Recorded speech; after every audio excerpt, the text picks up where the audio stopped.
Hi, this is Tim of the 1916 Company. Welcome and thanks for logging on. If you love this watch, email us, Team Mosso at the1916company.com for purchase pricing and availability questions concerning this watch. Today we're discussing a 2024 launch from Tudor, part of its now ongoing collaboration with the French military, specifically the French Navy. This is the Tudor Pelagos FXD GMT Zulu time. This one for the Aero Naval, the French naval aviators who need a watch that's capable of instantaneously displaying not one, not two, but yes, 3 time zones. We'll talk about how that works in just a moment. In grade 2 titanium, the watch is 42 millimeters in diameter. There's 2 different ways to measure it. If you measure it with the strap, which is underslung via integrated lugs, then it's going to be 14.1 millimeters thick.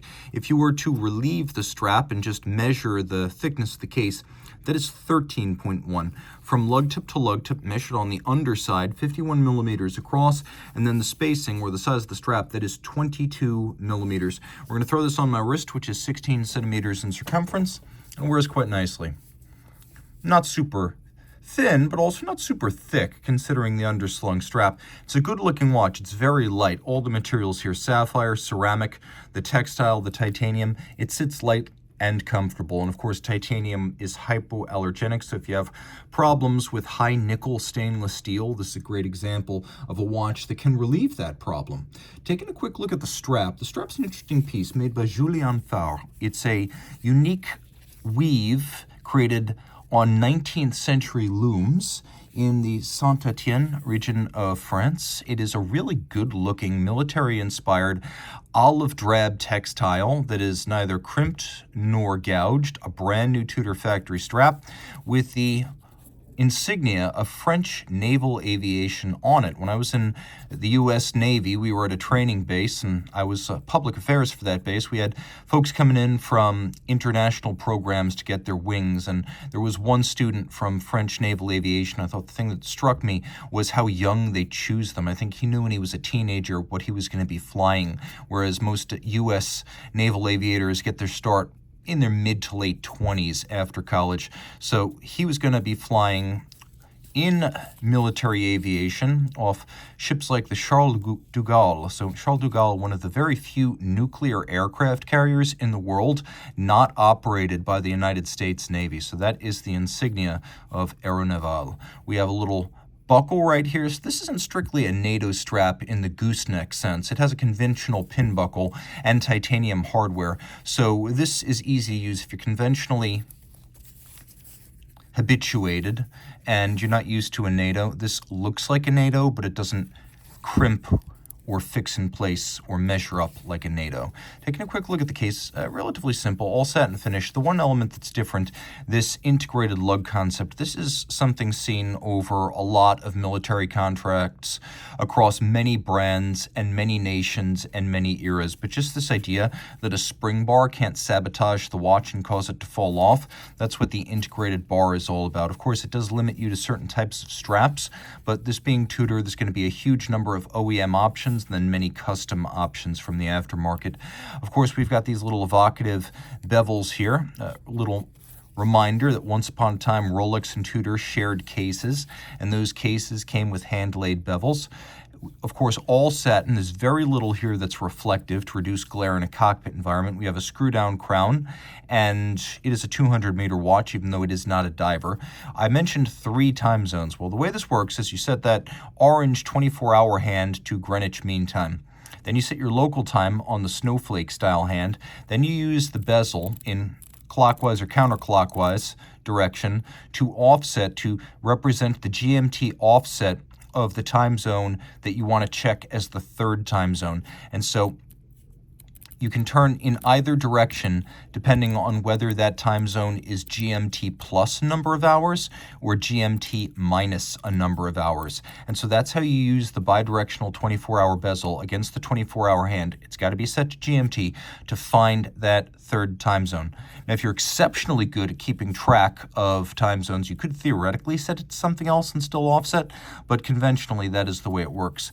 We have a sort of Fotina aesthetic going on here, and it's true both within and without the watch. This is a ceramic bezel or a ceramic bezel insert, I should say, so this cannot scratch easily.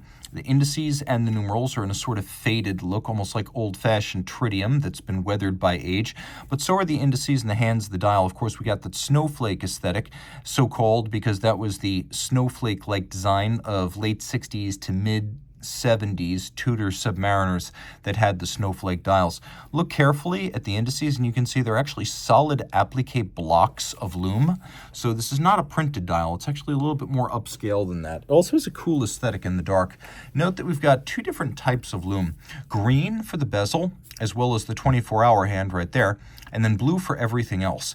All four coaxial hands are luminescent, and it's a lot of fun to play with this watch in the dark, but it's also practical because you can read that third time zone, and if you are in military aviation, you say, I shook it just to start the watch, you know whether your watch is running in the dark because that second hand is also luminescent. Taking a look how all this works, the movement, which is the M2542U, U meaning it is now a master chronometer, it has a hacking seconds function, so you can see that the local hour hand, the snowflake one, moves at twice the speed of the 24-hour hand, the orange one. Now, if I wish to, I can move the local, again, let me just emphasize that when I pull the crown out all the way, the seconds hand stops. It is a hacking movement. And then I can move the local hour independently. Seconds hand is not displaced, minute hand, second time zone not displaced, and it will jump instantaneously at midnight. Super sharp and crisp, and depending on which direction you're traveling across the international date line, the date will be driven in either direction, and the date wheel also a sort of Fotina ecru coloration. So it is well done. Fotina can be controversial. This is very cohesive. Outside, inside, date window, text. It's a really good look. It works well as a complementary color, offering some warmth. So let's look at the case back now. You can see it says MN24, Marine Nationale. So Marine Nationale, that is the Navy of France, Aéronautique Navale, aviation, naval aviation.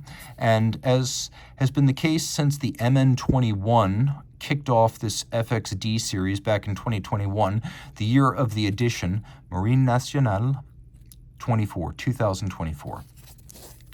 Caliber 5652, automatic winding, 65-hour power reserve, 4 Hz beat rate, master chronometer certified, which means it uses that same elevated standard that Omega has been using for about 10 years now. And it is everything the COSC is, but more, as it's a 6-position, fully cased-up test of the watch's chronometry, but also shock resistance, winding efficiency, power reserve, anti-magnetism, water resistance, and it has to withstand over 15,000 Gauss, effectively rendering this watch amagnetic.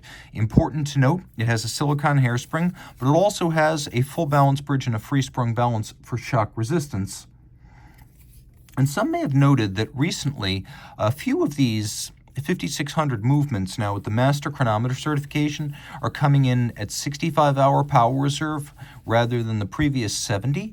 And I'm not sure if that has something to do with the nature of the test or if changes were made to the movement internally to keep better time in the tested meat of the power band, but I do note that there has been a change, and as we see more of these master chronometers, there's a slight reduction in power reserve being stated that I believe may have something to do with changes that were made internally to meet the higher master chronometer timing standard. So just something to think about. I'm putting that out there. A fantastically durable, accurate, and yes, Tudor manufacture movement, the 5652 Master Chronometer GMT.